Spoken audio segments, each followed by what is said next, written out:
The culture here is funky, it's fun. I think we care a lot about each other and the world around us, so I fit in good here. I like it here. Whenever we have visitors, they inevitably stop by my office and tell me how it just feels different here. And that's always gratifying. We work hard at that culture too. We're very deliberate about it. Everyone understands the values in our organization and how important environmental stewardship is to the company. It's part of our core values. In 2006, we kind of documented our values and our greater good business model so we could have a compass to follow. And so in fiscal 10, I think some of the things that we did about culture were specifically launching the Live the Greater Good program. So Live the Greater Good is a Burt's Bees program where we have 100% employee engagement. There's 4 modules that we have to complete each year on outreach, on wellness, world-class leadership, and the environment. So I did 4 modules last year, and they're tied into just our culture and what we do here. And then this year I'm a team captain. That means that I have probably about 20 or 25 people. I just have to make sure they get to the right place at the right time and complete all 4 modules by the end of the fiscal year. And that was our way to let every employee get to participate in our culture. We had gotten some feedback that depending on your role in the organization and your flexibility and schedule, you may not be able to participate. So we needed to figure out a way to do that. The 100% employee engagement goal and what that means to us as a company and to me personally as an employee of Burt's Bees is that it shows that the company cares about sustainability of the environment as well as educating their employees on sustainability. It also details how important it is to the company as a whole by requiring that 100% employee engagement. We actually assess our culture each year through a culture survey, and we've learned that actually as our culture scores go up, which is all about the greater good business model for us, our actually employee retention also goes up. Therefore, another way to say that is we have less turnover of employees when our culture is high. And so we've spent, again, a lot of time and energy to try to get that right. I like doing the employee survey because it gives you a chance to express yourself. You can tell about the good stuff, the bad stuff, what need to be changed, what could be changed. And they really look at it and listen. And it gives people the opportunity to participate and let the company know things that could be changed or things they could do better. And it gives us an opportunity to give our opinion of things that the managers might not know that could be done in a better way. I've seen improvement since we've been doing that, and I think it's a good thing to continue doing that.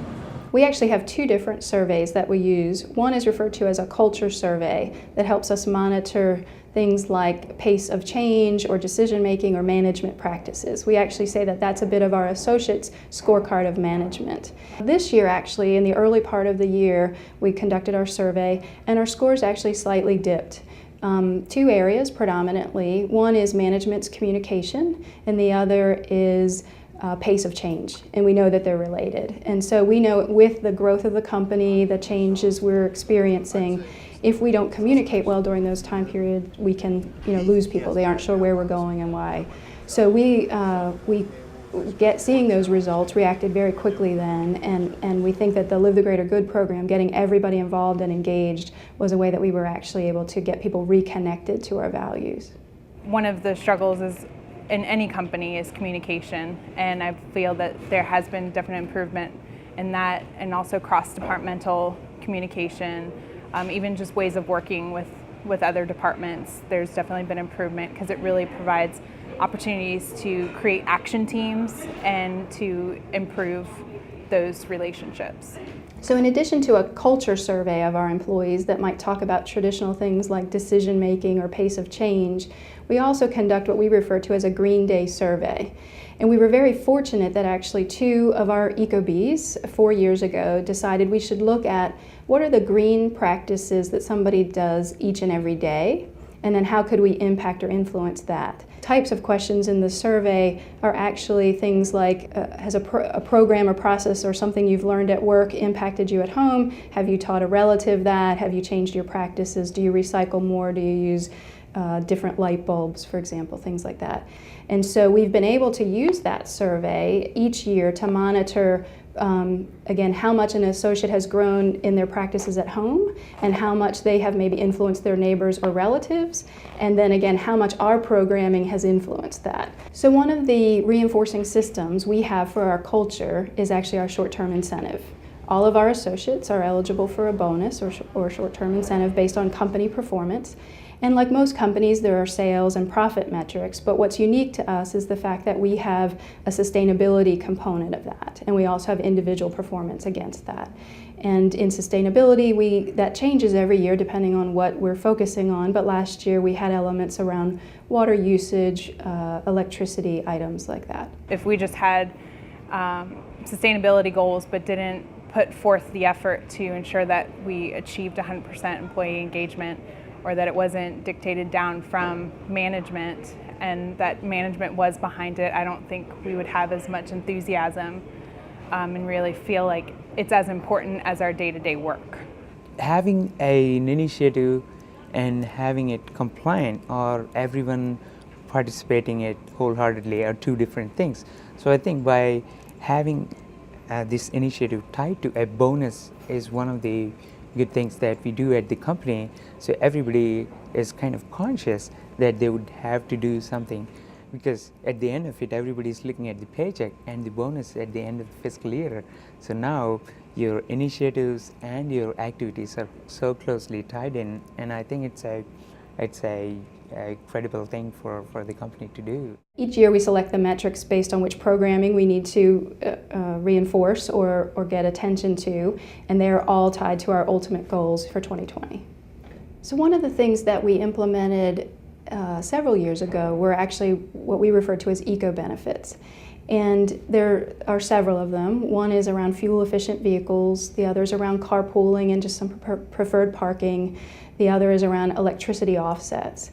And in each of those cases, we use them as a way to educate employees about maybe new practices or things that they weren't familiar with, and then hoped that it would change their work or lifestyle.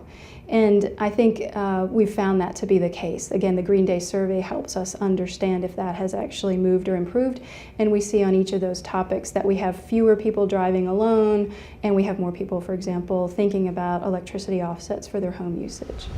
So one of the programs that we implemented was actually a subsidy for folks that considered buying a hybrid vehicle or other low emission vehicles.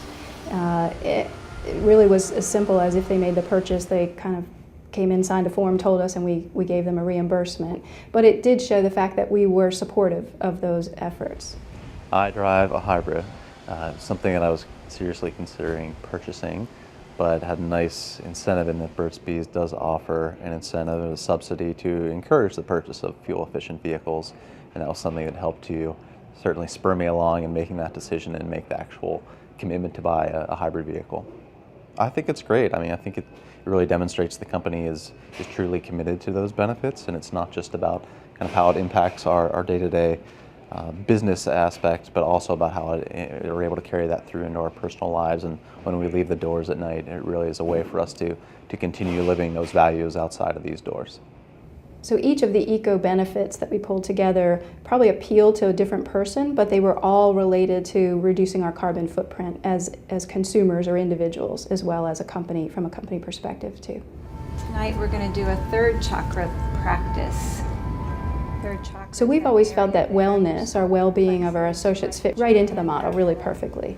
And we actually have an occupational nurse that helps us with programming. This week, in fact, she's actually doing a campaign we call the Know Your Numbers campaign. And so she's actually spending time with each individual to help them learn about their BMI or their blood pressure, other numbers, and then hopefully encouraging them to look at behavioral changes to improve those. So people are usually really impressed when I tell them that all our associates receive a performance review, and that actually sums up a year. The year itself actually starts with setting objectives by individual and role. We have a mid-year check-in, and then we actually end the year with that final performance review. And we take it really seriously. So We set deadlines that say all objectives need to be set about a month into the year, and if those aren't on file, then you're not eligible for your short-term incentives. So there's some teeth behind it, and so obviously we, of course, get them all in for everyone. And really the biggest part of that is actually making sure people get feedback throughout the year. So there's no surprises. We're very transparent about expectations and then how you're delivering against expectations. The wonderful part about our parent company, Clorox, is that they love the brand as much as we do. And so they've worked hard to give us freedoms to make sure we don't change the special parts of the company. As I reflected on fiscal 10, the biggest changes for us were inevitable for us as part of our growth as the company. But those are the places that the Clorox company is helping us too. So we were entrepreneurial and I say kind of process averse in some ways. We got things done in the hallway or pretty casual. But what that meant was we really didn't have repeatable routines. And as you grow as a company, we know we need to get those reliable processes and routines established. And that was actually one of the things that our parent company was actually quite good at. So we're working on establishing processes and routines for the company so that when we grow and as we continue to grow, we're able to keep up with the pace of that growth. And they've been very helpful to us in providing resources, skills, tools, things like that to make that work.